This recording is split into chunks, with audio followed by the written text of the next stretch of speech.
ayant le mot pour rire, toujours prête à vous rendre service en parole, mais n'aimant pas mettre la main à l'ouvrage. Un véritable soldat à la manque. Il n'était nullement indispensable dans l'escouade, mais tout le monde le regretta après son départ. Et voilà que bientôt, Vieille se mit à nous bombarder de cartes postales. C'était réellement un gentil garçon, et ne nous oubliez pas. Il avait été évacué sur un hôpital de Beauvais, et de là sur Nice. « J'ai toutes les veilles !» écrivait-il.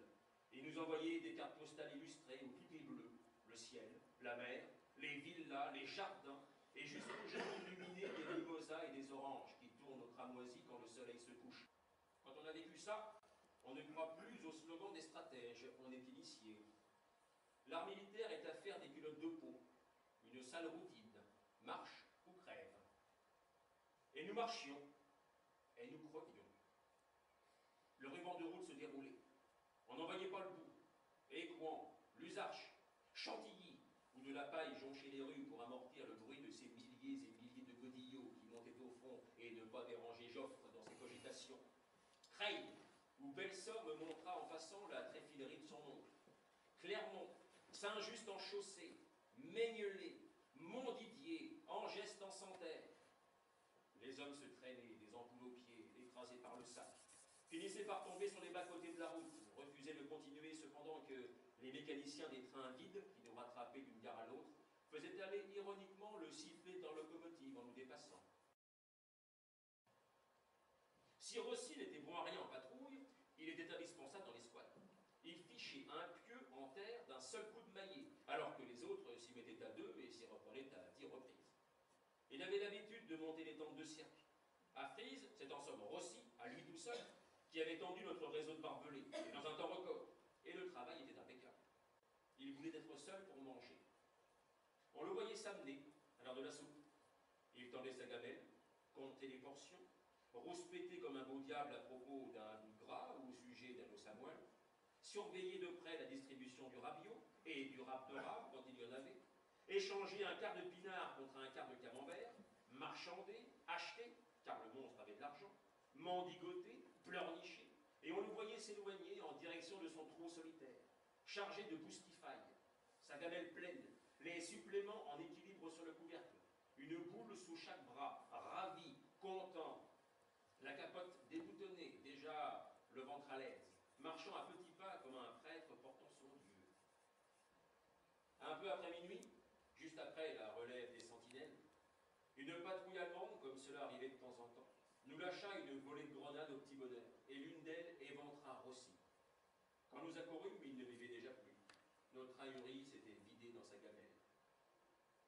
Cela valait mieux pour lui, car le lendemain, les permissions furent annulées, et notre géant, furieux, eut sûrement fait un malheur, un vrai. Les Boches sortant par paquets de leurs abris pour se mettre à arroser le champ de bataille de balles de mitrailleuses qui partaient dans toutes les directions, des grenades qui éclataient, des explosions, le tout scandé par les gros obus allemands qui arrivaient comme des trains en gare, écrabouillant tout, lâchant des vilaines fumées noires, jaunes, chocolat, rousses, surmontées du panache des shrapnels et les miaulements fous des 75 qui s'acharnaient à vouloir raser et nettoyer la crête que nous avions conquise.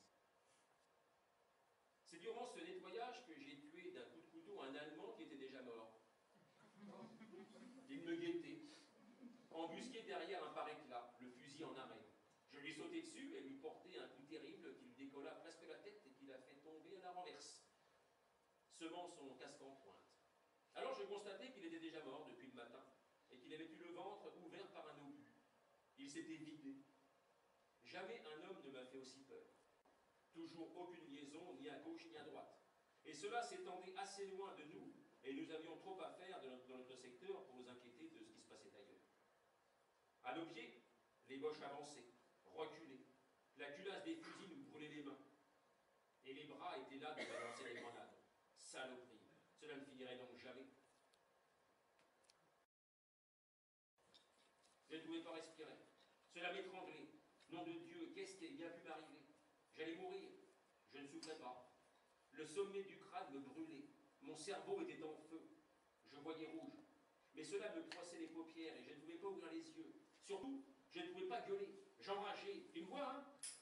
Mais c'était tout de même marrant, car j'entendais tout ce qui se passait autour de moi. Les bruits de la bataille, Les explosions, la fusillade, des hommes qui se rapprochaient et qui s'éloignaient, et quelque part derrière moi, un pauvre type qui appelait sa maman, d'une voix géniale et pleurnicheuse.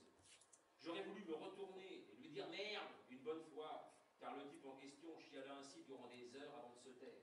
Parfois, un homme laissait tout de même tomber son stylo pour se mettre sérieusement à la chasse au pouls.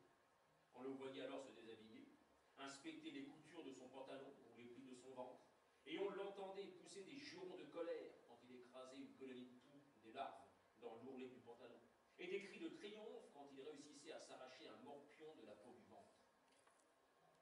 Il reprenait alors sa lettre en surveillant son linge intime. Qu'est-ce qu'un pauvre bougre pouvait bien écrire à sa femme ou à sa dulcinée dans de pareilles conditions, sinon de la poésie? L'amour aussi est une hantise et vous démange et vous dévore vif, comme les poux. Au fond, le soldat n'arrive pas à s'en débarrasser. Il lui faut venir à l'arrière, partir en perme pour pouvoir se procurer de longs gants gris et se soulager. Les hommes écrivaient donc, ça les démangeait.